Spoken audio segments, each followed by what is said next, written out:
going on, people? I need assistance, knowledge, experience in figuring out an issue on this truck. And I'm going to get into that in a second. Mr. John, I appreciate the recommendation for Cummings Problem Solvers. I've made the request to join the group. I'm not a Facebook kind of a person, but I'm just waiting for them to give me the to join so I can ask them what they think about it. And what I'm going to talk about here and what I'm thinking, where I've gotten to in my thought process. I have a vibration in the truck.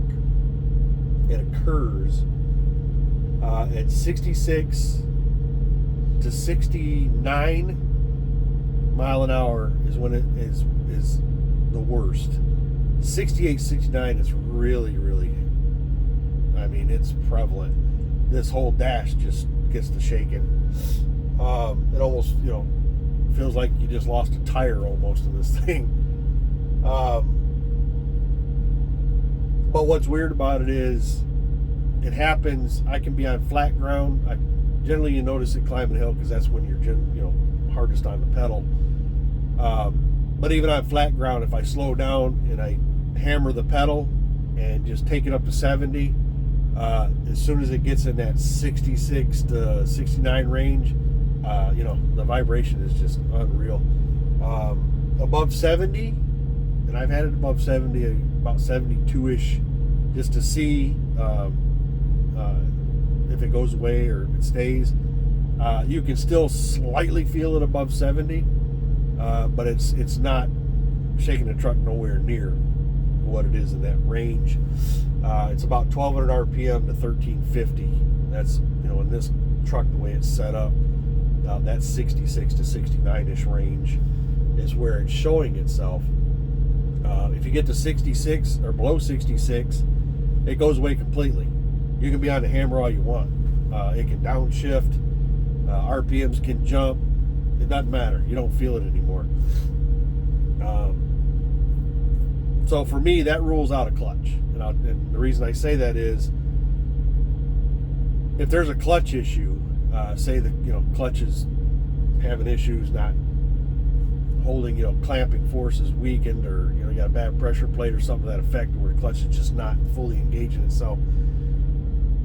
When this thing downshifts, especially on a hill under load, when it downshifts and the RPMs jump, if you got a clutch issue, you're going to find out real quick it's the clutch, because you're going to start smelling that thing, because it's not going to want to clamp. It's not going to want to stick to that flywheel like it should. It's going to be slipping like crazy. You're going to feel it in the truck, and you're going to feel it, you're going to smell it. So I'm pretty sure it's not clutch. Driveline wise, the reason I don't think it's in the driveline is because it's prevalent by position of the throttle. Now, if I'm, like I said, on flat ground or even a hill, if I'm on the hammer and I got it matted to the floor, if I come up off the floor even just the minimal amount, it goes away. Gone. Nothing. Doesn't matter if you're on cruise or not on cruise. But as soon as you come up off that floor, the vibration just disappears. So for that to be a fluid dampener issue, which I've seen suggested on some forums that I've looked through, I don't think it would be that either, because that would be RPM related, not throttle position related. So it brings me to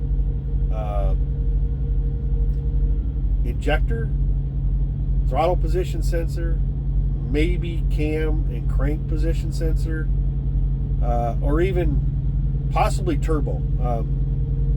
Maybe. And that's an outside shot on that, I think. Somebody with more turbo knowledge than me could probably tell me better on that. This truck's I got oil temp gauge, I got brake pressure gauge, I got axle gauges, I got gauges. The one gauge I don't have is a boost gauge. So to see what the turbo's doing, if what I'm thinking of doing does not fix the issue, I will see about installing a mechanical boost gauge on this thing, so I can see what the turbo's doing.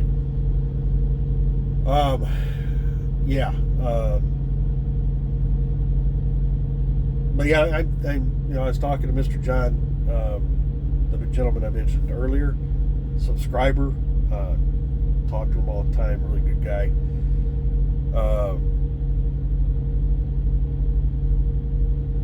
The throttle position sensor, because of the way it's doing, I mean, you just got that much room on the floor that it's coming in. The vibrations coming into play.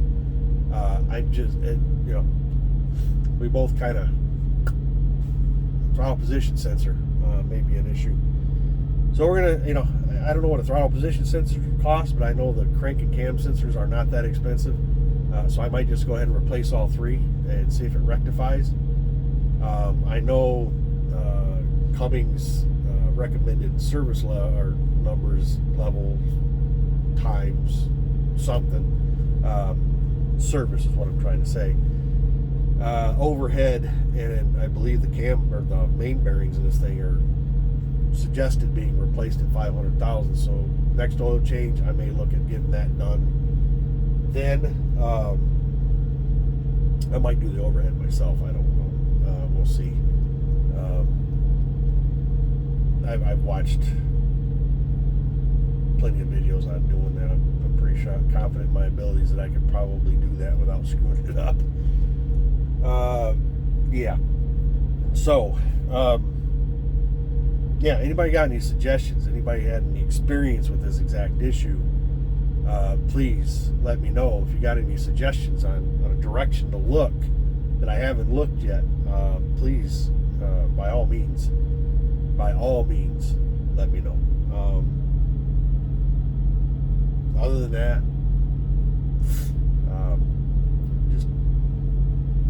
it's just getting frustrating. This thing, every 2 weeks, it's something new to deal with.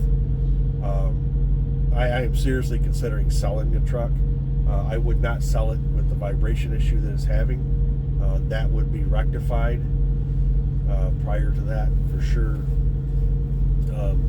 But I'm just having a real, you got to trust your equipment. I'm having a hard, this thing is not instilling any kind of confidence, just because of the rate of issues that are happening.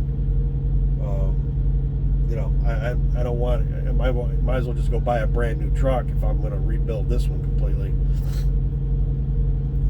Which, now that I'm thinking about it, Mr. John got a beautiful Peterbilt, $133,000.